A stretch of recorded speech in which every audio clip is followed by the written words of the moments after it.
Hello guys, welcome back to my channel creative story में आपका स्वागत है। गाइस, अगर आपको मेरी स्टोरी पसंद आती है तो please like share and comment करके ज़रूर बताइए कि आपको मेरी स्टोरी कैसे लग रही है।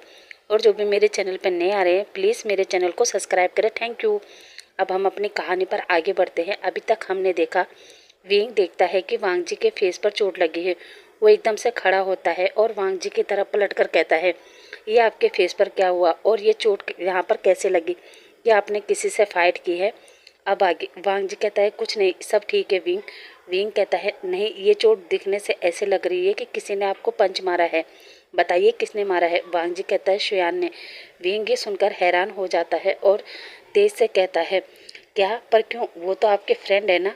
वांग जी हाँ में सिर हिलाता है। विंग कुछ कहने वाला था, तभी वांग जी कहता है, विंग मुझे भूख लगी है, मैंने सुबह से कुछ नहीं खाया।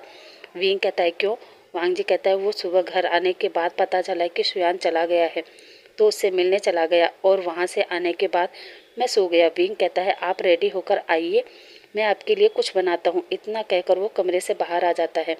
इधर वांग जी अब अपने बालों को सुखाने लगता है और रेडी होकर नीचे हॉल में आता है, जहाँ विंग जब देखता है कि वांग जी नीचे आ गया है, वो फटाफट एग राइस और कॉफ़ी लेकर वांग जी के पास आता है और वांग जी को खाना देते हुए कहता है, वो अभी यही है, तब तक तुम इसे खा लो और मुझे बता दो आपको खाने में क्या पसंद है, मैं आपके लिए कुक कर दूंगा। वांग जी कहता है, ओके, क्या तुम्हें खाना बनाना आता है? विंग कहता है, एक बार आप बताइए तो आपको क्या खाना है, मैं बना दूंगा। इतना सुनते ही वांग जी विंग को कुछ चाइनीज़ डिशेस और कुछ जैपनीज डिशेस बनाने को कहता है। विंग ओके कहता है और वापस किचन की तरफ चला जाता है और वो डिशेस तैयार करने की तैयारी करने लगता है। अब वांग जी अपना फूड फिनिश करता है और किचन में जाकर विंग से कहता है कि क्या तुम्हें हेल्प चाहिए? विंग मना कर देता है। कुछ देर बाद मिसेस लैन वापस मेंशन में आती है। वो विंग को देखकर कहती है, विंग मैंने कितनी बार कहा है बेटा, तुम खाना मत बनाया करो, हमारे घर में इतने सारे सर्वेंट हैं, तुम तो बस एंजॉय करो। विंग मुस्कुराकर कहता है, मॉम आज मुझे वांग जी ने कहा है खाना बनाने को। ये सुनकर तो मिसेस लैन हैप्पी होकर विंग से कहती है, क्या वांग जी ने? विंग मुस्कुराकर हाँ में सिर हिलाता है। मिसेस लैन कहती है, ओके, फिर मैं तुम्हें डिस्टर्ब नहीं करती, और वहाँ से अपने कमरे में आ जाती है। अब मिसेस लैन फ्रेश होती है और अब हम वांग जी को देखते हैं, जो अपने कमरे में बैठकर एक बुक रीड कर रहा था। तभी सोचता है, पता नहीं विंग वो सारी डिशेस बना पाएगा या नहीं, कहीं मैंने उसे कुछ ज़्यादा हार्ड डिशेस बनाने के लिए तो नहीं कह दिया, क्या मैं जाके उसकी हेल्प करूँ? इतना सोच ही रहा था।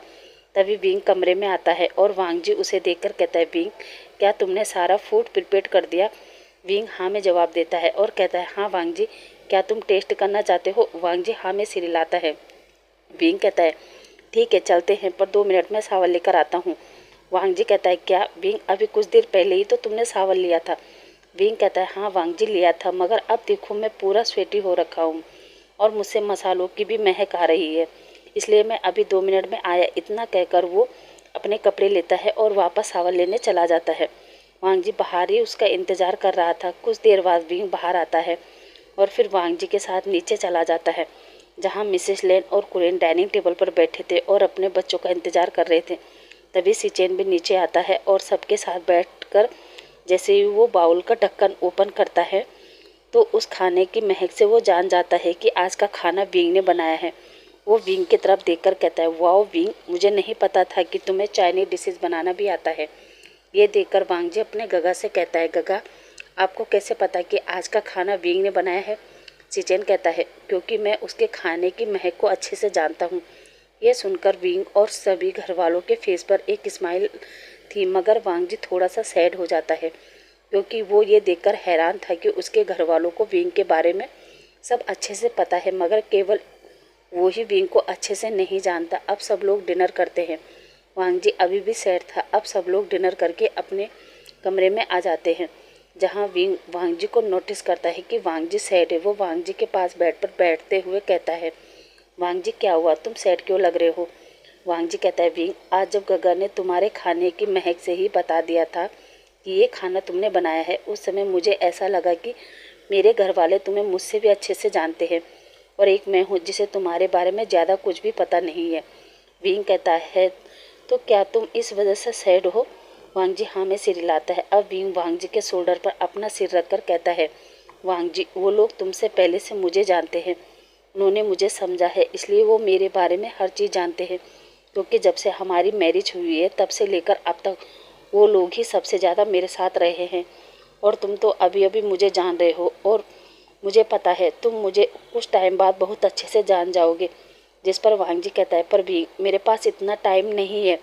ये सुनकर विंग वांग जी के शोल्डर से अपना सिर हटाकर कहता है, क्या मतलब? जिस पर वांग जी कहता है, मेरा मतलब मैं 2 महीनों की छुट्टी लेकर आया हूँ, जिसमें से कुछ दिन बीत गए हैं और अब मैं इतने कम समय में कैसे तुम्हें जानूंगा? विंग कहता है, वांग जी किसी को जानने के लिए एक पल ही काफ़ी है और हमारे पास तो अभी काफ़ी टाइम है। और फिर वांग जी से कहता है, वैसे मेरे पास एक रास्ता है मुझे अच्छे से जानने का और समझने का। वांग जी कहता है, रास्ता? कौन सा रास्ता विंग? विंग कहता है, वो गगा मुझे अपनी जगह जापान भेज रहे हैं, तुम चाहो तो तुम चल सकते हो। यह सुनकर वांग जी कहता है, क्या गगा तुम्हें जापान भेज रहे हैं, वो भी अकेले? विंग कहता है, अकेले कहाँ, वहाँ उनका सेक्रेटरी है ना, हैपेन, वो मेरे साथ रहेगा। यह सुनकर वांग जी को गुस्सा आता है और वो विंग को बेड पर पुश करता है और विंग से कहता है, और तुम्हें क्या लगता है विंग कि क्या मैं तुम्हें अकेले जाने दूंगा और उस हैपेन को तुम्हारे साथ रहने दूंगा? ये सुनकर तो विंग वांग जी को ही देख रहा था और मन में सोच रहा था, ये कितना जल कुकड़ा है, हर समय जेलस होता रहता है, कभी सुयान से, कभी हुसैन से और अब गगा के सेक्रेटरी हैपेन से, जिसे मैंने अभी तक देखा भी नहीं है। पता नहीं वो कैसा दिखता है, कहीं अगली तो नहीं है या फिर 40-50 साल का ओल्ड मैन, लेकिन फिर भी ये जल रहा है। इतना कहकर वो वांग जी से कहता है, ओके अब मेरे ऊपर से हटो और सो जाओ, कल मुझे कुछ ज़रूरी काम है। इतना कहकर वो वांग जी को साइड में पुश करता है और ब्लैंकेट ओढ़कर वांग जी की तरफ अपनी बैग कर लेता है, जो देखकर वांग जी को अच्छा नहीं लगता और वो वांग जी को अपनी तरफ पलटता है, विंग को अपनी तरफ पलटता है और उसे किस करने लगता है। विंग उसे दूर हटाकर कहता है, वांग जी अब नहीं, मुझे आराम करना है। जिसे सुनकर वांग जी कहता है, विंग मैं अपनी जॉब पर वापस चला जाऊंगा तो फिर तो तुम्हें आराम ही करना है, मगर अभी तो मेरा वक्त है और तुम भी मेरे हो, इसलिए अभी मुझे सब कुछ करना है। इतना कहकर वो दोबारा विंग को किस करने लगता है। विंग भी उसे मना नहीं करता और वो भी वांग जी को किस करने लगता है और दोनों ही एक दूसरे को पूरे पैशनेट तरीके से किस कर रहे थे। वांग जी अब विंग के लिप्स को अच्छे से लिक कर रहा था, जिस वजह से विंग की मॉर्निंग निकल रही थी और वांग जी कभी विंग के लिप्स को लिक करता, कभी उसके माउथ में अपनी टंग डालकर उसके पूरे माउथ को अच्छे से एक्सप्लोर करता। करीब 15 मिनट तक उनकी किस चलती रहती है, दोनों का ही सलाइवा एक दूसरे के माउथ में था। अब वांग जी विंग को इशारा करता है कि आज वो उसे एक्साइट करे। वांग जी की बात सुनकर विंग मान जाता है और दोनों ही एक दूसरे के शर्ट को निकालकर निकिट हो जाते हैं। अब विंग वांग जी के नेक पर उसे किस करता है, साथ ही उस जगह पर उसे लिक और हिकिस देता है। वांग जी भी विंग के निप्पल को अपनी फिंगर से स्क्वीज कर रहा था। जब भी वांग जी विंग को ज़्यादा ही हार्ड तरीके से स्क्वीज करता, विंग भी वांग जी के चेस्ट पर बाइट कर देता। दोनों ही काफ़ी देर ऐसे ही एक दूसरे के बॉडी से खेलते हैं। विंग भी वांग जी के पूरे अपर बॉडी पर लिक, बाइट और हिकिस बना देता है। अब विंग पूरी तरह लस्ट से भर गया था, वो न चाहते हुए भी अपना हाथ वांग जी के लोवर के अंदर डाल देता है और वांग जी के प्राइवेट पार्ट को अपने हाथों से सहलाने लगता है। अब विंग किस करते करते वांग जी के बेली पर आ जाता है और उसे उसकी बेली पर लिक और सक करने लगता है। अब विंग पूरी तरह एरोस्ट हो चुका था, वो वांग जी का लोवर नीचे करता है और उसके प्राइवेट पार्ट को अपने माउथ में ले लेता है। जैसे ही विंग अपनी टंग से वांग जी के प्राइवेट पार्ट को लिक करता है, वांग जी एक स्वीट से मॉर्निंग करता है और बैठकर विंग का सिर पकड़ता है और उसे किस करता है। अच्छे से किस करने के बाद वांग जी फिर से विंग का सिर अपने प्राइवेट पार्ट पर रख देता है और विंग वांग जी के प्राइवेट पार्ट को अपने माउथ में इन आउट करने लगता है और वांग जी मॉर्निंग कर रहा था। विंग अच्छे से वांग जी के प्राइवेट पार्ट को लिक करता है। अब वांग जी बेड से उठता है और विंग को बेड पर लिटाकर उसके बॉक्सर को हटाकर उसके प्राइवेट पार्ट को हाथ में लेकर उसे लिक करने लगता है, जिसे फील करते हुए विंग अपनी आंखें बंद कर लेता है और अपने दोनों हाथों को फैलाकर बेडशीट को अपनी मुट्ठी में कस लेता है। वांग जी भी विंग को अच्छे से प्रिपेयर करता है और उसके बाद वो अपना प्राइवेट पार्ट विंग में इंजर्ड करने लगता है और जैसे ही वांग जी का प्राइवेट पार्ट विंग के अंदर इंजर्ड होता है, विंग बहुत ज़्यादा हैवी ब्रीथ लेने लगता है, साथ ही मौन करने लगता है। विंग बेड पर बिल्कुल एक मछली की तरह तड़प रहा था और वांग जी को ये देखकर एक अलग ही खुशी मिल रही थी।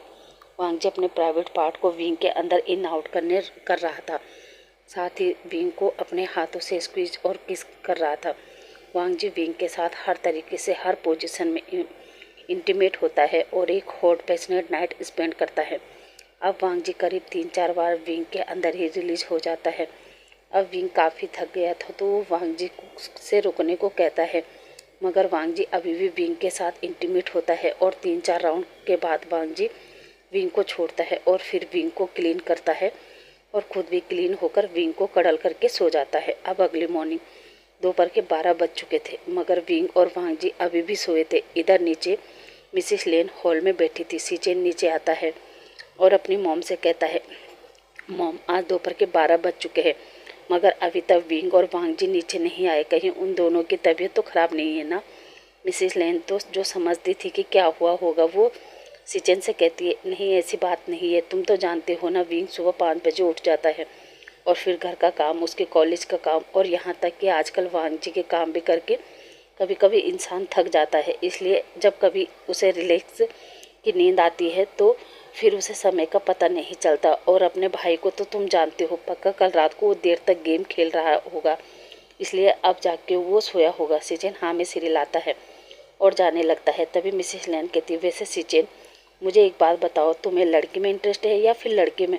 सीचेन ये सुनकर कहता है, मॉम आप भी ना। मिसेस लेन कहती है, मैं भी क्या, और मैं इसलिए पूछ रही हूँ कि तुमसे तो कुछ हो नहीं रहा है, इसलिए मैं सोच रही हूँ कि मैं अपने फ्रेंड सर्कल में तुम्हारे लिए पार्टनर चूज करूँ। वैसे मेरी नज़र में एक लड़की है जो बहुत ब्यूटीफुल है, तुम चाहो तो क्या मैं तुम्हारी ब्लाइंड डेट अरेंज करवाऊँ। ये सुनकर सीचेन सोचता है, अगर मुझे चैन को भूलना है तो मॉम के कहने पर ब्लाइंड डेट पर चला जाता हूँ। ये सुनकर वो अपनी मॉम से कहता है, ठीक है मॉम, आप जैसा ठीक समझे। ये सुनकर तो मॉम हैप्पी हो जाती है और वो सीचेन को कहती है, ओके तुम जाके रेडी हो जाओ। इतना सुनकर सीचेन अपने कमरे में आ जाता है और मिसेस लेन अपनी फ्रेंड से बात करती है और कहती है, वेन लिंगजाओ, मैंने तुम्हें इसलिए कॉल किया है कि तुम्हारी जो नीस है वेन लिंगजाओ कहती है, हाँ तो मिसेस लेन कहती है, मैं चाहती हूँ कि तुम्हारी नीस और मेरे बेटे सीचेन को ब्लाइंड डेट पर भेजे। ये सुनकर तो वेन लिंगजाओ हैप्पी हो जाती हैं और कहती है, लेनी ये बात करके तुमने मेरा थोड़ा सा गिल्ट कम कर दिया है। लेनी कहती है, गिल्ट मतलब। वेन लिंगजाओ कहती है, लेनी तुम्हें तो पता है वेंचिंग मेरी बहन की बेटी है और उसके मॉम डैड के जाने के बाद मैंने उसे और उसके भाई वेनिंग दोनों को संभाला है, मगर वो बच्ची इतनी समझदार है कि उसने कॉलेज में टॉप करने के बाद अपनी पढ़ाई पूरी करके आज वो एक बहुत बड़ी फैशन डिज़ाइनर है और मेरा और अपने भाई का ध्यान रखती है। अगर मेरी वेंचिंग को तुम्हारे बेटे सीचेन जैसा लाइफ पार्टनर मिल जाएगा तो सबसे ज़्यादा खुशी मुझे होगी, क्योंकि जिस तरह की मेरी वेंचिंग है शांत सुशील, वैसे ही तुम्हारा बेटे है। अगर ये दोनों एक दूसरे को पसंद कर लेंगे तो ये दोनों एक हैप्पी कपल होंगे। मिसेस लेन कहती है, हाँ इसीलिए तो मैंने तुम्हें कॉल किया है कि हम दोनों को इन दोनों की एक मीटिंग अरेंज करनी चाहिए। इस बारे में तुम क्या सोचती हो। वेन लिंगजाओ कहती है, ओके मैं उसे अभी रेडी करती हूँ। मिसेस लेन कहती है, ओके फिर मैं अभी तुम्हें ब्लाइंड डेट की सारी डिटेल भेजती हूँ। इतना कहकर वो फ़ोन रख देती है और सिटी का बेस्ट मॉल में वो उन दोनों की ब्लाइंड डेट अरेंज करती है। अब मिसेस लेन सीचेन के कमरे में जाती है और सीचेन से कहती है कि मैंने तुम्हारी डेट मॉल में अरेंज की है। यह सुनकर सीचेन कहता है, क्या मॉम आपने मेरी डेट मॉल में अरेंज की है, पर क्यों। लेनी कहती है, क्योंकि मैं वक्त ज़ाया नहीं करना चाहती थी। अगर तुम्हें वेंचिंग पसंद आ जाए तो तुम उसके साथ वहीं मॉल में शॉपिंग करवा सकते हो, मूवी दिखा सकते हो, यहाँ तक कि डिनर भी करवा सकते हो। इसलिए अभी के लिए तुम उससे जाकर उस मॉल में कॉफ़ी शॉप पर मिलो। और हाँ, वो लड़की रेड आउटफिट में आएगी और उसका नाम वेंचिंग है। इतना कहकर वो चली जाती है। सीचेन भी अच्छे से रेडी होकर मॉल की तरफ निकल जाता है। इधर विंग और वांग जी अभी भी सोए थे। मिसेस लेन भी उन दोनों को डिस्टर्ब नहीं करती और मेड से कहकर वो भी बाहर निकल जाती है। अब विंग और वांग जी को सोए सोए 2 बज जाते हैं। तभी विंग का फ़ोन रिंग करता है और वो अपना फ़ोन उठाकर कहता है, हेलो कौन है जो सुबह सुबह कॉल कर रहा है। ये सुनकर तो फ़ोन की दूसरी तरफ से आवाज़ आती है, तुम क्या बकवास कर रहे हो विंग, और ये क्या कह रहे हो सुबह सुबह, क्या तुम नींद में हो। टाइम देखो 2 बज चुके हैं। विंग अपना फ़ोन देखता है तो वो एकदम उड़ जाता है, जिस वजह से उसके बैक में काफ़ी तेज़ दर्द होता है और वो ज़ोर से आउच करता है, जिसे सुनकर दूसरी तरफ से आवाज़ आती है, विंग क्या हुआ, तुम ठीक तो हो ना। अब विंग उस आवाज़ को पहचानता है और कहता है, चैन। चैन कहता है, हाँ मैं, और तुमने ये आउच क्यों किया? क्या तुम ठीक हो? विंग लड़खड़ाती आवाज़ में कहता है, हाँ हाँ मैं ठीक हूँ, पर चैन तुम्हारे पास मेरा नंबर कहाँ से आया? चैन कहता है, इडियट, मैंने न्यू ओशन से लिया है, क्योंकि तुम्हें तो याद नहीं रहा होगा कि मुझे सुबह से एक बार कॉल करके पूछ ले। वैसे मैंने ये बताने को कॉल किया है कि हम थोड़ी देर में यहाँ से निकल रहे हैं। तुम्हें सीजे से मिलना है तो जल्दी मॉल पहुँचो, क्योंकि अभी मॉम हमारे साथ नहीं है, वो थोड़ा लेट आएंगी। इतना कहकर वो फ़ोन रख देता है। विंग भी टाइम देखकर जल्दी से वांग जी को उठाता है और वांग जी से कहता है, वांग जी उठो, देखो 2 बज गए हैं और हम अभी तक सो रहे हैं। वांग जी कहता है, विंग क्या कर रहे हो, तुम भी सो जाओ ना, वैसे भी मॉम डैड हमें डिस्टर्ब नहीं करेंगे। और वो दोबारा विंग को अपनी बाहों में खींचता है और सो जाता है। मगर विंग वांग जी को हिट करते हुए कहता है, नहीं वांग जी, हमारे पास सोने का टाइम नहीं है, मैंने कहा था ना आज ज़रूरी काम है। वांग जी कहता है, ज़रूरी काम? कौन सा ज़रूरी काम? और वांग जी भी उठकर बैठ जाता है और विंग कहता है, बाद में बताऊंगा, पहले तुम पता करो गगा कहाँ है। वांग जी कहता है, क्या? विंग, अब ये क्या है, गगा होंगे घर में या फिर ऑफिस में? विंग कहता है, वांग जी जब तक मैं फ्रेश होकर आता हूँ तब तक तुम गगा को कॉल करके पूछो कि वो कहाँ है और उन्हें फ़ोन करके कह दो कि वो जल्दी से इस वाले मॉल में पहुँचे। इतना कहते कहते विंग बेड से उतरकर वॉशरूम में घुस जाता है और फटाफट फ्रेश होकर बाहर आता है। इधर वांग जी सिचेन को कॉल करके पूछता है, गगा आप कहाँ है? सिचेन वांग जी को बताता है कि वो मॉल जा रहा है। वांग जी कहता है, ओके गगा, आप पहुँचे, हम भी वहाँ आ रहे हैं। इतना कहकर वांग जी जैसे ही फ़ोन रखता है, विंग बाहर आकर कहता है, गगा ने क्या कहा वांग जी? वांग जी कहता है, विंग, गगा मॉल ही जा रहे हैं। ये सुनकर तो विंग एकदम शौक पर फिर सोचता है, शायद गगा अपने लिए शॉपिंग करने जा रहे होंगे। विंग कहता है, ओके तुम भी उठो और फटाफट रेडी हो जाओ, क्योंकि हम भी मॉल जा रहे हैं। वांग जी कहता है, क्या? पर क्यों विंग? चलो ना, हम दोबारा बेड पर सो जाते हैं। विंग कहता है, क्या तुम नहीं आ रहे हो? तो कोई बात नहीं, मैं न्यूसन को बुला देता हूँ। इतना सुनते ही वांग जी बेड से खड़ा होता है और विंग की तरफ बढ़ते हुए कहता है, क्यों क्यों बुलाओगे उसे, मैं चल रहा हूँ ना साथ में। वांग जी अब अपना टॉवल लेता है और वॉशरूम में घुसते हुए विंग से कहता है, मेरी अलमीरा से मेरे कपड़े निकाल दो। विंग ओके कहता है। अब कुछ देर बाद वांग जी भी फ्रेश होकर बाहर आता है और देखता है विंग ने उसके लिए सिंपल से कपड़े निकाल कर रखे हैं। वांग जी विंग से कहते हैं, विंग ये क्या है, केवल एक शर्ट और पैंट?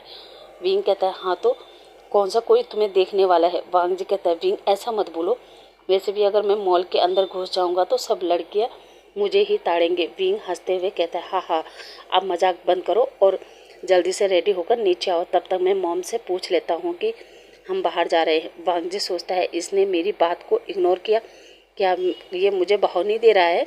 अब तो मैं हैंडसम बनकर ही मॉल जाऊंगा। इतना कहकर वो उन कपड़ों को वापस रखकर अपने लिए अपने पसंद के कपड़े निकालता है और रेडी होकर जब वांग जी नीचे आता है तो विंग और घर की सारी मेड वांग जी को देखने लगती हैं, क्योंकि वांग जी ने जो ब्लैक आउटफिट पहना था, जिसमें एक ब्लैक कलर की टी शर्ट, ब्लैक कलर की जीन्स और ब्लैक जैकेट और ब्लैक गॉगल्स लगाकर वांग जी विंग के सामने था। विंग को दिखाने के लिए वांग जी सभी सर्वेंट से पूछता है कि मैं कैसा लग रहा हूँ।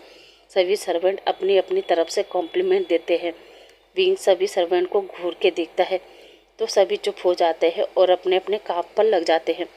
अब विंग वांग जी की तरफ देखता है और कहता है, सो ऑफ हो गया है तो क्या हम चले? वांग जी कहता है, ऑफ कोर्स माय हस्बैंड। इतना कहकर वो भी बाहर आ जाता है। विंग भी चलते चलते अपने हाथ पर सैंडविच उठा लेता है। अब वांग जी ड्राइविंग सीट पर बैठकर गाड़ी चलाता है और विंग भी बैठकर वांग जी से कहता है, जल्दी चलो, हम काफ़ी लेट हो गए हैं। इतना कहते ही वांग जी गाड़ी चलाने लगता है।